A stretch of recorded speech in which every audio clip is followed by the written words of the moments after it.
आज हम class 10th की केमिस्ट्री स्टार्ट करने जा रहे हैं। चैप्टर नंबर 9 है केमिकल इक्विलिब्रियम। आज जो हम टॉपिक डिस्कस करेंगे chemical reaction, types of reaction and chemical equilibrium. First of all, what is a chemical reaction? A chemical reaction is a process in which one or more chemicals are changed into one or more others chemicals। एक chemical reaction एक ऐसा process होता है जिसमें एक या एक से ज़्यादा चीज़ें जो हैं या केमिकल्स जो हैं वो दो या डिफरेंट चीज़ों के अंदर क्या हो जाती हैं, चेंज हो जाती हैं। Reactants and products. First of all definition, in a reaction the substances that combine are called reactant. वो वाली चीज़ें जो स्टार्ट पे कंबाइन करती हैं उनको हम रिएक्टेंट्स का नाम देते हैं। And the new substances are formed are known as products. और जो नई चीज़ें बनती हैं उनको हम नाम देते हैं प्रोडक्ट्स का।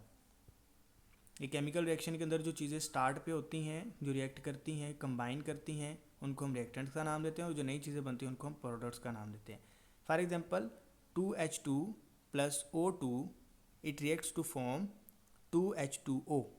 तो यहाँ पे आप देखें ये दोनों हाइड्रोजन और ऑक्सीजन गैस ये दोनों कंबाइन कर रहे हैं। हर नई चीज़ क्या बन रही है? वाटर। तो these are reactants and these are product. The types of reaction, irreversible reaction and reversible reaction.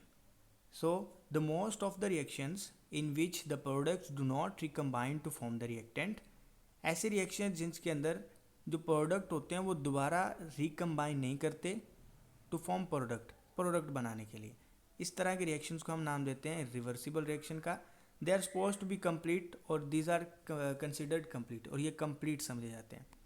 The reaction in which the products can recombine to form the reactants, और ऐसे रिएक्शन जिसके अंदर जो प्रोडक्ट्स जो नई चीज़ें बनती हैं कैन रिकम्बाइन, वो दोबारा से कंबाइन करती हैं और क्या बना देती हैं? रिएक्टेंट्स बना देती हैं। तो इस टाइप के रिएक्शंस को जिसके अंदर प्रोडक्ट्स दोबारा से रिकम्बाइन करके रिएक्टेंट बनाने की कोशिश करते हैं और बना भी देते हैं, इनको हम नाम देते हैं रिवर्सिबल रिएक्शंस का। They never goes to completion, ये कभी भी कंप्लीट नहीं होते, क्योंकि जितने प्रोडक्ट्स बनेंगे वो सारे के सारे रिएक्टेंट्स बना देंगे, और जितने रिएक्टेंट होंगे फिर वो दोबारा से रिकम्बाइन करेंगे, फिर वो प्रोडक्ट बना देंगे। और ये प्रोडक्ट रिकम्बाइन करके रिएक्टेंट और रिएक्टेंट कंबाइन करके प्रोडक्ट बनाते रहेंगे, ये प्रोसेस कभी भी कंप्लीट नहीं होता। रिप्रेजेंटेशन, ज़ाहिर किया जाता है इनको कैसे, इनको डिफ्रेंशिएट करते हैं। It represented by putting a single arrow between the reactant and product. Reactant और प्रोडक्ट के दरमियान हम सिंगल एरो लगा के इस टाइप के रिएक्शन को शो करते हैं। For example 2H2 plus O2 it react to form water. In this reaction water जो है वो डिकम्पोज नहीं करता, दोबारा से वो क्या नहीं बना सकता? ऑक्सीजन और हाइड्रोजन नहीं बनाता। तो ये सिंगल एरो शो कर रहा है कि ये प्रोडक्ट जो है रिकम्बाइन करके रिएक्टेंट्स को नहीं बनाएगा। तो ये कौन सा रिएक्शन है? Irreversible reaction. दूसरी तरफ it is represented by double arrow between the reactant and product. Reactant और प्रोडक्ट के दरमियान जब आप डबल एरो लगाते हैं तो इसका मतलब वो रिवर्सिबल रिएक्शन है। For example hydrogen and iodine H2 plus I2 they combine to form hydrogen iodide HI। ये कौन सा रिएक्शन है?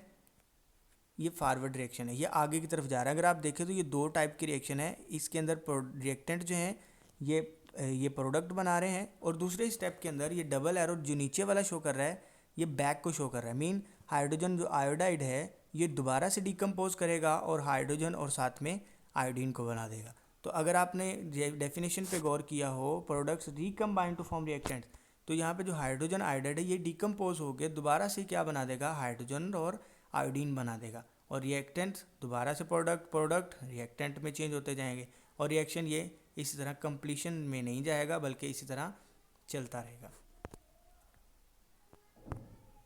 आपने देखा कि इरिवर्सिबल रिएक्शन में रिएक्टेंट मिलके प्रोडक्ट बना रहे हैं, प्रोडक्ट मिलके रिएक्टेंट बना रहे हैं।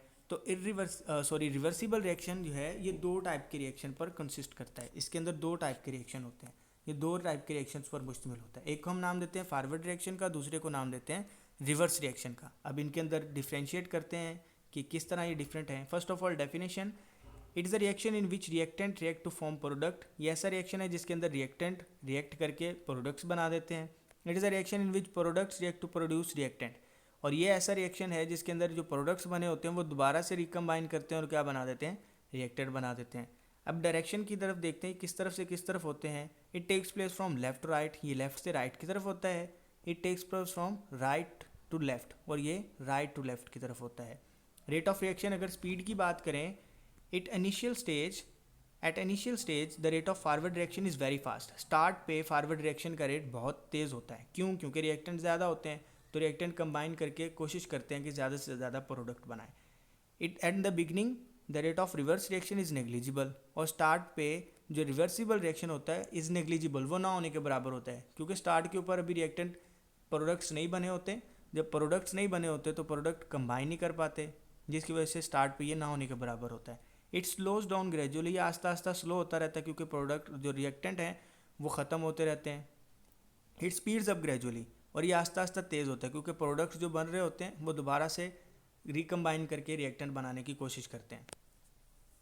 नेक्स्ट फॉर एग्जांपल हमारे पास एग्जांपल है जिसके अंदर हाइड्रोजन और आयोडीन, ये दोनों चीज़ें कंबाइन करके हाइड्रोजन आयोडाइड बना देती हैं। ये हमारे पास प्रोडक्ट है। क्लियर? ये फॉरवर्ड रिएक्शन है। रिवर्स रिएक्शन के अंदर क्या होगा? रिवर्स रिएक्शन के अंदर ये देखें, हमारे पास जो प्रोडक्ट बनी थी यहाँ पे, यही प्रोडक्ट दोबारा से डिकम्पोज करेगी और हमारे पास हाइड्रोजन और आयोडीन बना देगी। क्लियर? हमें कैसे पता चलेगा रिवर्स रिएक्शन हो गया? तो यहाँ पे जब आयोडीन सारी मिलके पर्पल कलर की होती है, जब ये मिलके कलर नया कंपाउंड बनेगा तो ये कलरलेस होगा। और कैसे पता चलेगा कि रिवर्स हो गया? तो जब ये कलरलेस जो है ये दोबारा से टूटना शुरू करेगा तो पर्पल कलर दोबारा से गेन हो जाएगा। क्लियर? Next, chemical equilibrium. तो केमिकल इक्विलिब्रियम का मतलब है कि बैलेंस, रिएक्शंस का बैलेंस हो जाना। Definition, when the rate of forward reaction and same is the same at the rate of reverse reaction. Rate of forward reaction और rate of reverse reaction दोनों आपस में क्या हो जाते हैं? सेम हो जाते हैं। और रेट ऑफ फॉरवर्ड और रिवर्स रिएक्शन तो एक ही रिएक्शन के अंदर आते हैं, रिवर्सिबल रिएक्शन के अंदर। तो मेन केमिकल इक्विलिब्रियम कब गेन होगी? जब रिएक्शन कौन सा होगा? Reversible reaction. तो इरिवर्सिबल रिएक्शन के अंदर केमिकल इक्विलिब्रियम गेन नहीं हो सकती। तो रेट ऑफ फॉरवर्ड रिएक्शन, जितनी स्पीड फॉरवर्ड रिएक्शन की है उतनी ही speed rate of reverse reaction, दोनों की स्पीड सेम हो जाती है। पॉइंट नंबर 2 जो आपने इसके अंदर याद रखना है, the composition of reaction mixture remains constant. तो जितनी आपके पास प्रोडक्ट की क्वांटिटी होती है उतनी ही रिएक्टेंट की क्वांटिटी होती है, और रिएक्टेंट जितने एक टाइम में रिएक्टेंट प्रोडक्ट बना रहे होते हैं उतने ही टाइम में प्रोडक्ट जो है वो रिएक्टेंट बना रहे होते हैं। तो दोनों की कंपोजिशन क्या होती है? कांस्टेंट रहती है। It is called chemical equilibrium state, और इस स्टेट को जिसके अंदर रिएक्शन फॉरवर्ड और रिवर्स रिएक्शन दोनों की स्पीड भी सेम होती है, और जितने रिएक्टेंट आपस में मिलके प्रोडक्ट बनाते हैं उतने ही प्रोडक्ट आपस में मिलकर रिएक्टेंट बना रहे होते हैं। तो इस स्टेज को हम नाम देते हैं केमिकल इक्विलिब्रियम का। और ये किस रिएक्शन के अंदर होती है? रिवर्सिबल रिएक्शन के अंदर होती है। नेक्स्ट, इक्विलिब्रियम स्टेज के ऊपर हम क्या शो कर सकते हैं? इसको यूँ लिख सकते हैं, rate of forward reaction is equal to rate of reverse reaction. For example, when the calcium oxide and carbon dioxide gas reacts they produce the calcium carbonate। ये एक रिवर्सिबल रिएक्शन की एग्जाम्पल है जिसके अंदर कैल्शियम ऑक्साइड और carbon dioxide gas react करते हैं और कैल्शियम कार्बोनेट बनता है।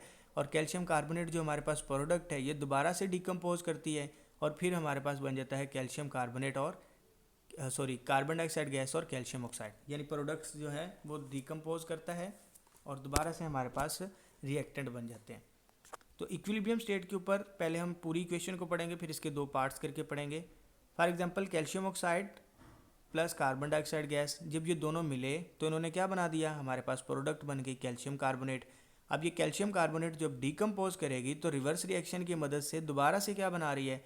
कैल्शियम ऑक्साइड और कैल्शियम कार्बोनेट। तो अगर हम कहें कि ये फॉरवर्ड रिएक्शन अगर हम कहेंगे ये केमिकल इक्विलिब्रियम है, तो इसका मतलब जितना कैल्शियम और कार्बोनेट कंबाइन करके at a time calcium carbonate बना रहा है, उतना ही कैल्शियम कार्बोनेट टूट के कार्बन डाइऑक्साइड गैस और कैल्शियम ऑक्साइड बना रहा है। सिंपल वर्ड्स में आप यूँ कह सकते हो कि जितनी स्पीड के साथ फॉरवर्ड रिएक्शन हो रहा है उतनी स्पीड के साथ रिवर्स रिएक्शन हो रहा है।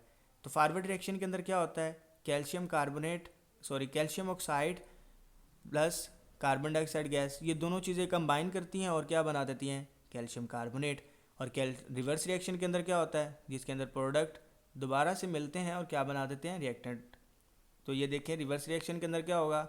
यही जो हमारे पास कैल्शियम कार्बोनेट बना था ये दोबारा से डिकम्पोज होगा और क्या बना देगा? कैल्शियम ऑक्साइड और साथ में कार्बन डाइऑक्साइड गैस। तो ये रिएक्शन जो है ये इसी तरह प्रोसेस चलता रहेगा। और इक्विलिब्रियम स्टेज के ऊपर क्या होगा? जितने रिएक्टेंट्स प्रोडक्ट बना रहे हैं उतने ही प्रोडक्ट्स रिएक्टेंट बनाएंगे, और रेट ऑफ रिवर्स और रेट ऑफ फॉरवर्ड रिएक्शन दोनों क्या हो जाएंगे? सेम हो जाएंगे। तो नेक्स्ट हम पढ़ेंगे नेक्स्ट लेक्चर के अंदर कि केमिकल इक्विलिब्रियम की कंडीशंस कौन सी होती हैं, किस तरह केमिकल इक्विलिब्रियम को गेन किया जा सकता है और केमिकल इक्विलिब्रियम कितनी टाइप्स का होता है। बेस्ट ऑफ लक, आज के लिए इतना ही।